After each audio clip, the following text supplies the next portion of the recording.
Hi, my name is Abigail Carroll, and for our CAA number 3, I'm going to be talking about court cases that were influential in the education field.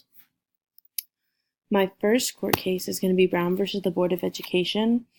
In this court case is one of the most well-known and well-cited court cases in the history of the education field. This court case was important and instrumental during this case because it was overturned the Plessy versus Ferguson that was decades before and was an established understanding. This court case established that separate educational facilities are inherently unequal, which means that you can no longer have segregated or separate schools and the education in those schools continually be equal. The Warren Court's unanimous decision explained that the separate but equal doctrine violated the Equal Protection Clause of the 14th Amendment in order to end legally mandated race-segregated schools. So because of the separate but equal, many of these schools that were segregated, minority students were not getting the same education that majority students were, so it violated the 14th Amendment. While in the Browns' decision marked by the beginning of the prolonged struggle to achieve actual integration, the impact of this cannot be understated. It was finally stated in writing that because of this case, many educational systems were inherently flawed, and that was huge in the racial integration portion of education. The next important court case was in 1962, and it's Engel versus Vitale. In this court case, the court struck down the New York State rule that allowed public schools to hold a short, non-denominational prayer at the beginning of school day. The court decided that these prayers announced an informal stamp of approval on a particular kind of prayer and religious service, and said that since teachers are agents of the federal government, the scheme violated the Establishment Clause. That basically says that as a federal school that gets federal funding, we're not allowed to pray to a particular God. And so because of that, it violated it and did not help students. My third is Abington School District versus Scamp in 1963. In the Scamp case, the court struck down the Pennsylvania policy that required all students to read 10 Bible verses and say the Lord's Prayer at the beginning of each day. While a student could get an exemption of the parent's notice, the Warren Court decided that this still amounted to an unconstitutional government endorsement of a particular religion. It's basically a smaller version of the last court case. My fourth one is Lemon versus Kurtzman. In this case, adjusted a different sort of establishment challenge where the controversy dealt with a salute providing financial support for teachers' salaries and textbooks in patriarchal schools. The Burger Court unanimously decided that this financial aid scheme violated the Establishment Clause and denied the governing proceeding of the Establishment Clause, causing it the Lemon test. Under Lemon, it states you must have a singular legislative purpose, must have a primary effects on neither to inhibit nor advance religion, and it cannot foster excessive government entanglement with religion. The court held that in the scheme violated the third prong of the Lemon test. The fifth one is Wisconsin versus Yoder.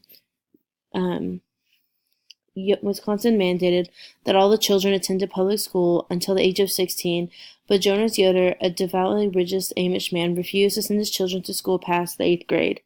He argued that his children didn't need to be in school, that long needing fulfillment of Amish life and farming and agricultural work. The court unanimously agreed that the values of public school were in sharp conflict with the fundamental mode of the mandate of the Amish religion. It carved out an expectation for Yoder and others similarly situated. The sixth one is San Antonio Independent School District versus Rodriguez. The district sued the state on behalf of the students of this district, arguing that since property taxes were relatively low in the area, students of public schools were being underserved due to lack of funding compared to wealthier districts. They argued that the Equal Protection Clause of the 14th Amendment mandates the equal funding among the school districts, but the court ultimately rejected their claim, held that it was no fundamental right to education guaranteed in the Constitution. Equal or precisely equal advances do not exist. My seventh one is Tinker versus Des Moines.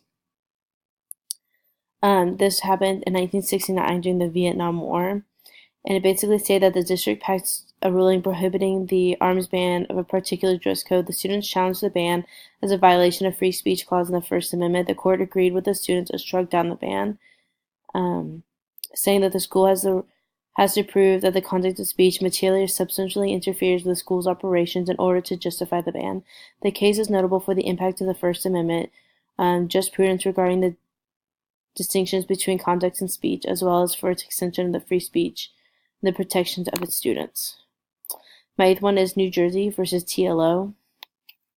And this court basically says that it violated the students' Fourth Amendment protection against unreasonable search or seizures. The Supreme Court's decision that the Fourth Amendment does not constrain the actions of schools officials, yet students have a legitimate expectation of privacy when in school. Yet the TLO sentence was ultimately upheld by the particular search in question and was found to be unreasonable. The ninth one is the United States versus Lopez.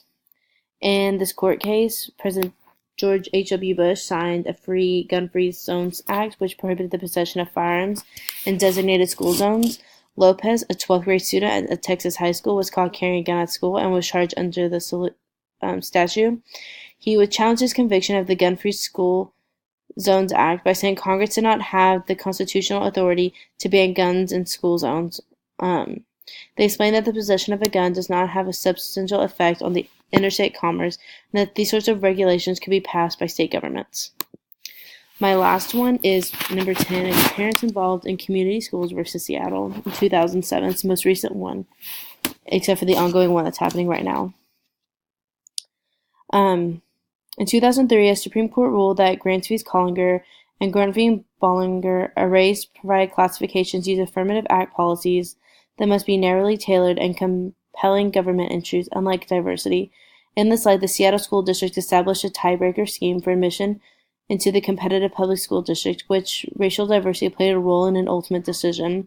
The policy was challenged, and the Supreme Court was tasked with deciding the Equal Protection Clause that had been bearing on its case. It determined that its early decision for college affirmative action does not apply in public schools, and thus racially diversity is compelling government interest in this public school admission.